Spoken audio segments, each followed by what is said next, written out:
join us, NBA insider from Spotrac and the Front Office Show, Keith Smith, with us on Sactown Sports.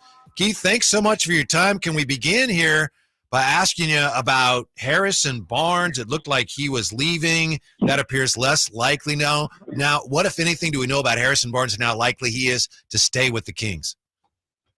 Yeah, I never bought into fully that the Kings, being able to create cap space meant that Harrison Barnes was 100% out. I always thought there was a chance that what the Kings would do is, hey, let's negotiate an extension, or, maybe if this has to carry into free agency, let's get you back, but at a lower number than the one that you were on. Gives us a little bit more flexibility, and we can use that either to sign another player, renegotiate and extend Domantas Sabonis, whatever they want to do. But I never fully bought into the idea that Harrison Barnes was going to be out of the picture in Sacramento, because I think he's just been a really important player to that team. It seems like Kyle Kuzma has been a popular name that's been brought up here around Sacramento. No actual reporting saying that the Kings are interested, but on Monday you were on Cattles and Rami here and said that you think Kuzma's probably going to fall somewhere near the $25 million range. Do you think with backup big and other positions that the Kings still need to address, that dropping that much money, $25 million potentially on Kuzma, is a good way of spending their available cap? I don't think it'd be a bad way. I think as long as you have a plan in place to get yourself a backup big, or, re-sign Trey Lyles with, right, some money that's left. I think what's getting lost a little bit in this whole, new CBA world and everything that's all kind of flying at us so very quickly is the room exception went way up. So if you go under the cap, you can spend your cap space, and you still have $7.7 million to spend after that. And, that's for backup bigs, that's not bad money, right? Mm-hmm. Especially for a guy, that might be coming in knowing, all right, my role is 15, 20 minutes a night. That's all I'm going to play. So yeah, I think as long as you have a good plan for what you're going to do beyond that, that makes complete sense. And I think, not to poke too much fun, but unlike Kings front offices of the past, maybe, I think this one has a plan versus just, let's do it and we'll see how it goes.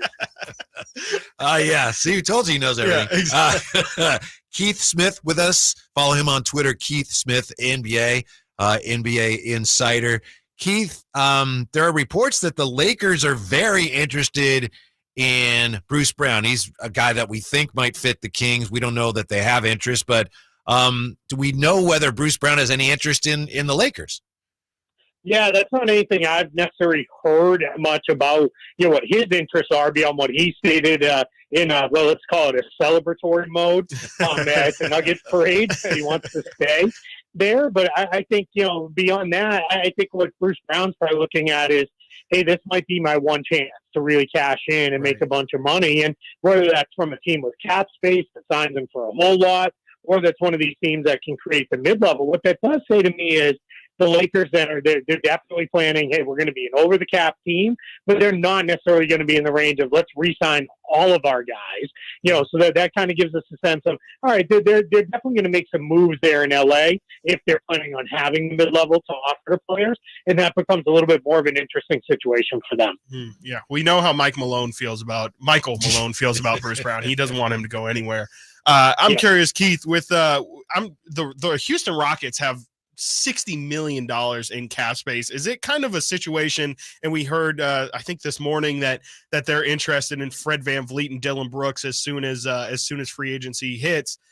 Are they in a situation where they can pretty much just outprice everyone if they really want to go out and get somebody? I mean, they also had some Kuzma whispers the other day as well. Yeah, to an extent. And they're going to become, kind of two different things. One is maybe that is how it actually plays out. And if the guy is, hey, I have a $15 million offer from Team X or to re-sign where I am, they may come in and say, hey, we'll parachute in with 20 and kind of grab you that way. The other thing that is they're going to be the cap space boogeyman for every single free agent that's out there, where their agent's going to be, hey, the Rockets have interest and they have money. So you got to parse through some of that stuff at this time of year. But all indications are that Houston is kind of done with hey, we're slow playing it, we're rebuilding, we're working through. Every indication is we're going to go get some guys this summer. We're really going to try to push this rebuild forward. Catching up with Keith Smith from Spotrac. What about Brook Lopez? I know some have linked him to the Rockets. A lot of Kings fans are hoping that he might take a look at Sacramento. I know the Warriors have been interested, at least their fans have been interested in Brook Lopez. I've been assuming all along he's going to stay with Milwaukee. What do we know or think we know about his free agency situation, Keith? Yeah, when he was asked about it the other day, a pretty comical answer. He said, "I'd like to play in Seattle. They should have a team again." So I thought, that was good. The Lopez twins, they have a lot of fun, with this, which is how it should be, right? But I think with Brook, my guess is he's going to have offers. He's probably going to weigh them all and ultimately go back to Milwaukee. I think for him, there's two things. One, right, he's coming off the best years of his career that he's ever had with the Bucks over the last several seasons. They stuck with him through an entire year, almost an entire year that he missed when he had back surgery. And I think he looks at it and says, hey, if I re-sign, we've got Giannis. If we can keep Chris Middleton, we're a title contender again.